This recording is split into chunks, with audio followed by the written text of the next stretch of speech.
We've all been there, watching the Olympics, someone's heading for a world record and all you're thinking is... It's not that fast though, is it? I could do that.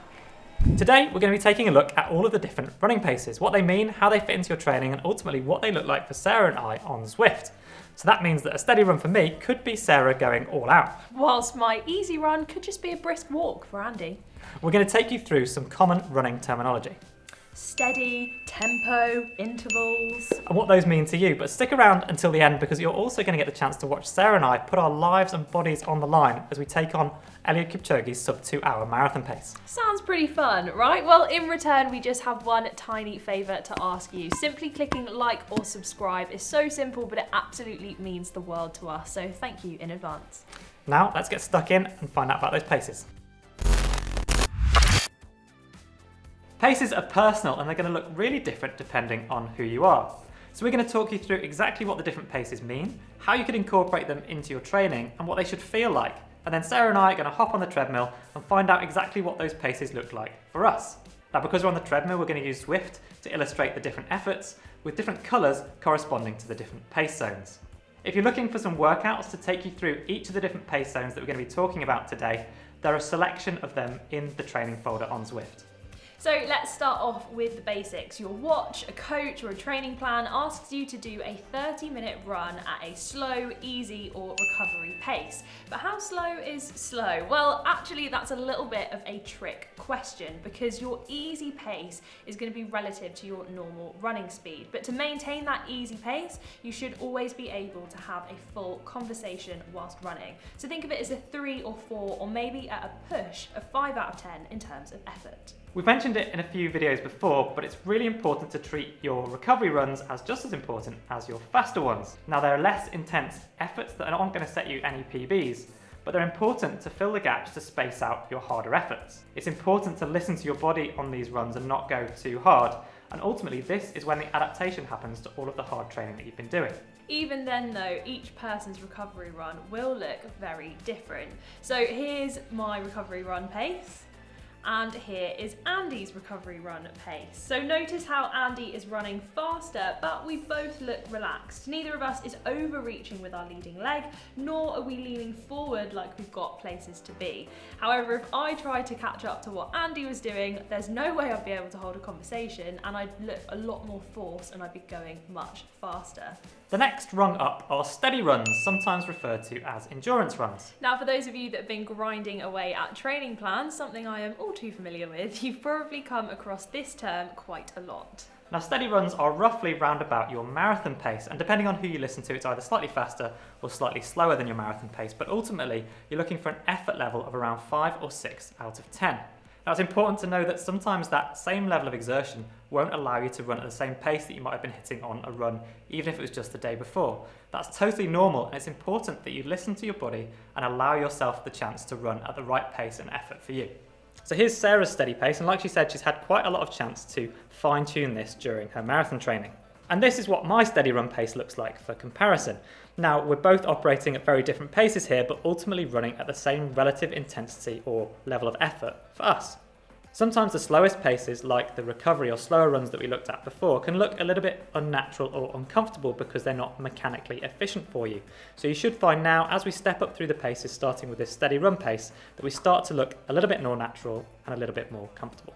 We're slowly getting faster and now we're moving on to tempo runs. Now tempo and threshold are often confused with each other and can sometimes be used to mean the same thing. We're going to make the distinction here that whilst both tempo and threshold runs are faster than your easy or your steady paced runs, tempo you can maintain for longer as you're further away from your anaerobic threshold, which is where you're no longer able to work entirely aerobically and your body starts to produce higher levels of lactate in your blood. So tempo runs themselves are sustained efforts of around 30 minutes up to about an hour. And not only do they help to build physical endurance, but they help with mental strength too.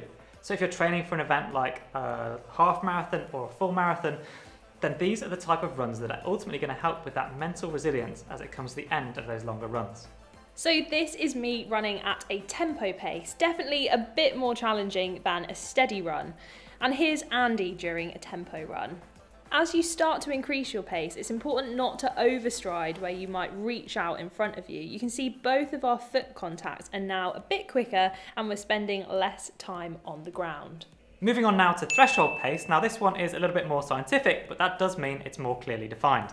So a threshold pace run is one where you're running just below the point where if you pushed a little bit harder, lactate would start to build up significantly in your body. Now, if you're an experienced runner, you can get to the point where you can feel this either through your breathing, or if you go a little bit too fast, you should feel the heaviness in your legs as the lactate starts to build up. So you should be able to run for 20 to 30 minutes at this pace and find it challenging yet manageable. And in terms of effort, it's a 7 or maybe an 8 out of 10. So now we're looking at Sarah running at her threshold pace on Zwift. And now we're looking at me as well. Now heart rate is a great way to ensure that you can get this effort right, because there'll definitely be some days when you don't feel so good and the pace itself will be tougher. So if you're going on pace alone, you could be running at the wrong intensity for your body. So heart rate is a really good gauge. There's no conversation here, maybe just the ability to say a short sentence. Threshold running will feel tough and is by definition a hard aerobic workout. So your breathing is really key. So it's important to relax your arms and shoulders and not hunch over to make sure you can breathe as easily as possible.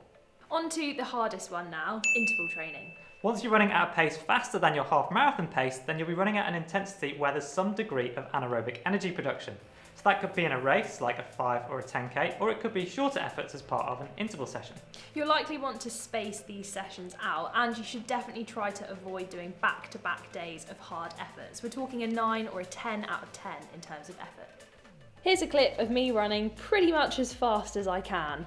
And here's Andy doing the same thing. There's a reason he was in the Olympics.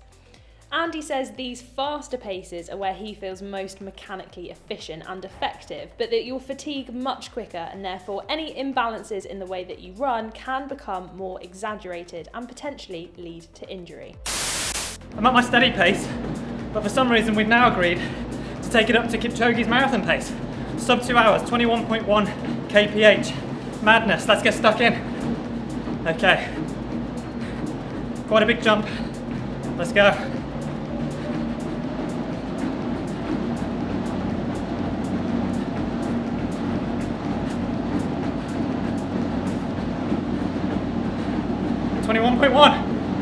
Oh my god. Obviously I used to be able to do this. Not for a marathon. Thankfully I'm not too tired already.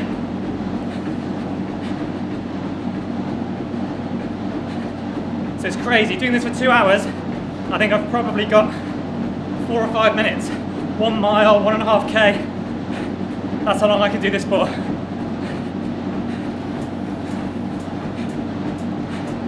So we're 20 seconds in now and it really hurts already.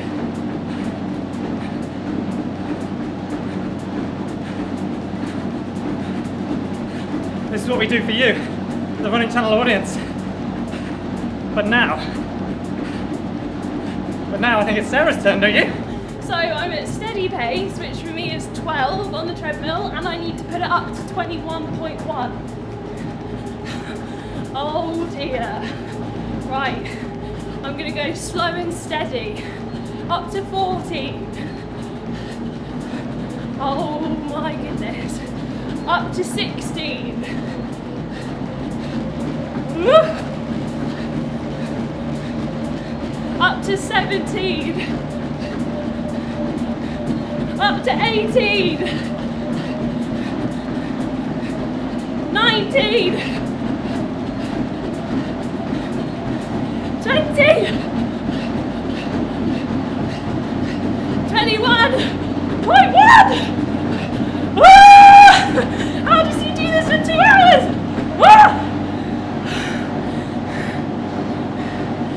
No.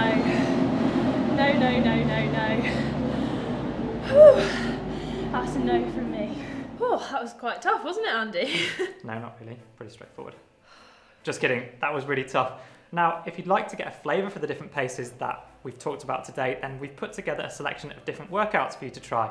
Now, you could start with the broken tempo session on Zwift, which takes chunks of tempo running and breaks it up with easier recoveries. Or, even better, you could try the Running Channel's own challenge on Zwift, which is a ramp session that takes you through all the different paces in one really tough progressive run to see how you stack up against us. Or there are lots of guided interval sessions as well, which completely takes away all of the thinking. You could try the up and down ladder or the cut down ladder from the Zwift Academy run program. So how do you think you'd fare at the running paces? Have you reached running pace nirvana? Or how would you fare at Kipchoge's 1:59 marathon pace? Share your thoughts with us in the comments below, and we'll see you next time on the Running Channel.